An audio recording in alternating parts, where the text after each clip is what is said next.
on, guys? My name is Shane, and excuse the lack of effort at all in my hair. I literally came out of the shower, threw it up, and called it a day. It's a snow day. What do you want from me? I'm not going anywhere anyways. So today I am very excited. We're gonna be doing a versus. Today we are doing primers. Oh, in my purple / pink gold spotlight makeup tutorial I did not long ago, if you missed it, I'll throw a card somewhere up here if you want to check it out.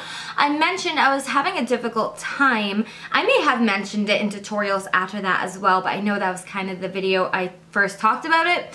I had mentioned that I was struggling with enlarged pores on my face and kind of like fine lines, and I've been using the Monistat chafing cream as a primer, and it's been pretty good. I mean, what I would call it is a drugstore product. It's not marketed as a primer, but of course that's what we use it for. You know, I saw some serious results. I definitely saw some blurring. Now, the problem that I was having is that I was finding it really difficult to get the pores around the end of my nose to kind of fill in or blur with a primer. So I decided to stick with the drugstore, and I picked up this NYX Hydra Touch primer and base primer. This retailed, I thought it only retailed for $10, but I think I read the label wrong or something. That was my goal, to get it as close to $6 as I possibly could, but it was $13.99 it came out to, so just about double this, a little over double of the price of this. But I wanted to give it a try, so I'm gonna be doing the left half of my face, maybe the right for you guys, but the left for me, using the Monistat primer, and then I'm gonna use the NYX primer on the right half of my face. I'm gonna be using the same foundation all over my face, you know, same the contour, the highlighting. Now, I did totally forget to mention at the end of this video how it kind of stayed, so I'm gonna let you guys know that really quick. Again, I didn't use a setting spray. A setting spray is gonna help anything last longer, so if I really wanted this makeup to truly last 12 to maybe 18 hours, I would definitely use a setting spray.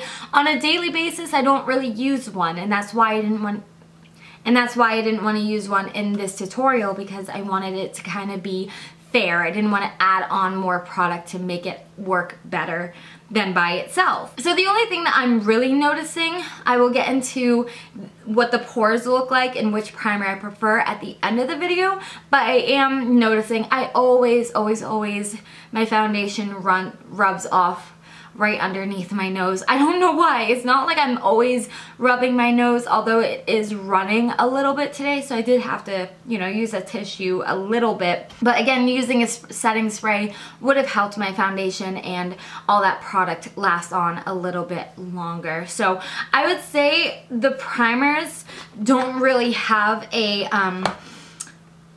maybe a lasting power over the other, that I noticed at least. There's definitely a huge difference in texture, in smell, so you're gonna learn all about that in today's video. So I hope you're excited, I hope you stick around, so let's get right into it. So on the left half of my face, or the right for you guys, I'm gonna first try out the Monistat primer. So I'm just taking a little bit on my fingers and then working it all throughout my skin, concentrating on the areas that I have the largest pores. And then on the other half of my face, I'll use the NYX primer. So this is the packaging. It comes in a nice box. It does have a safety seal, but I had taken mine off before the video started. So this is what the packaging looks like, really simple. When you twist off the cap, it does have like a little spout, so it's really easy to get the product out, and it does have a really light blue tint to it. Now, as I was applying this one to my face, I noticed that it had quite a bit of an odor. Compared to the Monistat one, it has a much heavier odor, where the Monistat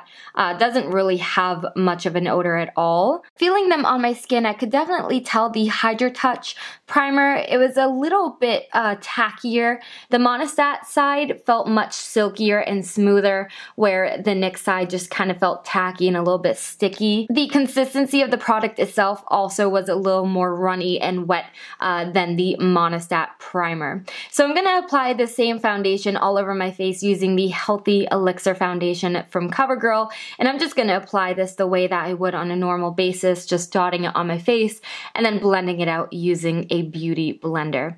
Now, comparing each side once they're both done, I felt like honestly the Monistat one worked a little bit better. I was pleasantly surprised that the Monistat one worked better than a product that is presented as a primer. So I'll definitely continue to use the Monistat. The NYX just wasn't my favorite. So thank you guys so much for watching this versus video, and I'll see you in my next one. Bye!